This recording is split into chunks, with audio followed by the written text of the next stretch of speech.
programming frosty Michigan night. I saw the best minds of my generation destroyed by madness, starving, hysterical, naked, dragging themselves through the dark streets at dawn looking for an angry fix. Angel-headed hipsters burning for the ancient heavenly connection to the starry dynamo in the machinery of the night. Howl. I don't much remember being stuck in snow. It happened once or thrice, but it has been mostly calm up here. I imagine Michigan's old winters used to be a lot tougher than this. It still gets very cold. That is one thing about the world. It changes no matter what. We have thinking machines now. Ugh. One day it was dumb to think that it would come true, and then we discovered something. Something that could copy and thrive on top of our collective intelligence. I had a visitor to my website who seemed to be really torn up by stress. Not just his words, but his thinking seemed gnarled and overly defensive. He appeared to have been a programmer like me, but he does do it for survival and money, not for exploration and education like I do it. When I get desperate with code, I make great, healthy executive decisions to trim this and that and restart from here or there, even if it takes a year or two. But when the paid programmers get stuck, they get desperate and all tangled up in their thoughts and worries and the job itself. Human beings are precious, beyond precious. We're not meant to exist in boxes. With Cure for Aging around the corner, we have to take better care of ourselves, mind, body, and education. But even if that was untrue, we'd still need to appreciate our days and ourselves. While I never allowed poverty to scar me, I worked long hours for many years to make my little program. And that would not be possible if I didn't care about my mind.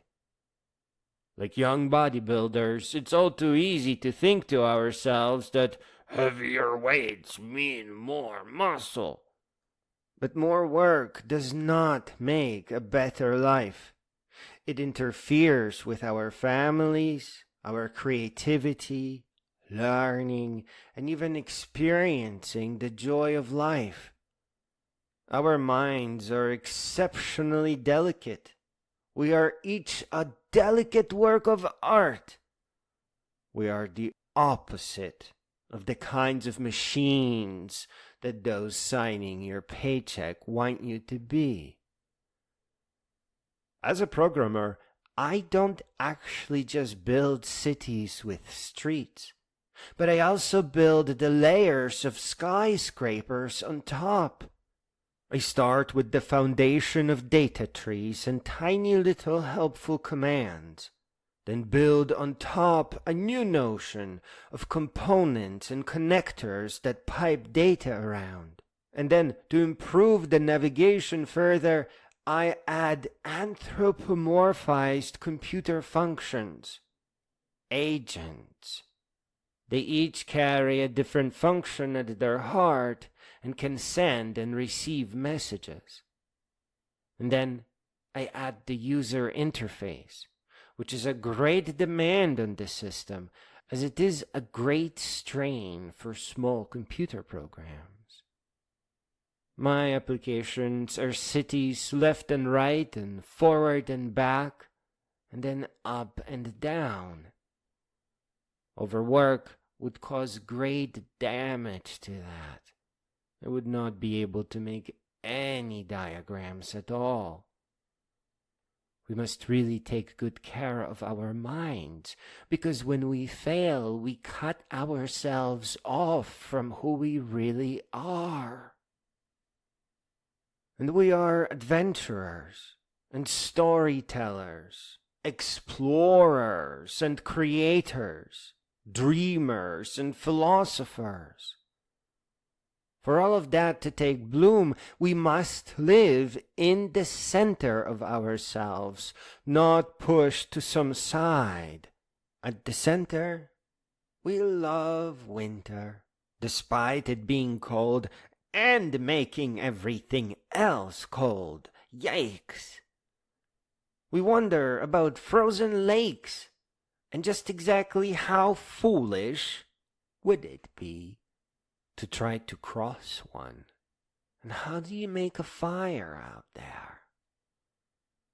And with one foot firmly planted in adventure, we immediately want to read and listen to some really good adventure books, where we simply begin teleporting all over time, all over space, and sometimes distant worlds even. We need to learn, and learn all the way, as it is dictated by our own inexhaustible curiosities, because we need to grow, and grow all the way up until we each stand as a great being. I went to the woods because I wished to live deliberately, to front only the essential facts of life and see if I could not learn what it had to teach, and not, when I came to die, discover that I had not lived. I did not wish to live what was not life. Living is so dear. Nor did I wish to practice resignation unless it was quite necessary. I wanted to live deep and suck out all the marrow of life. To live so sturdily and Spartan-like as to put to rout all that was not life. To cut a broad swath and shave close. To drive life into a corner and reduce it to its lowest term.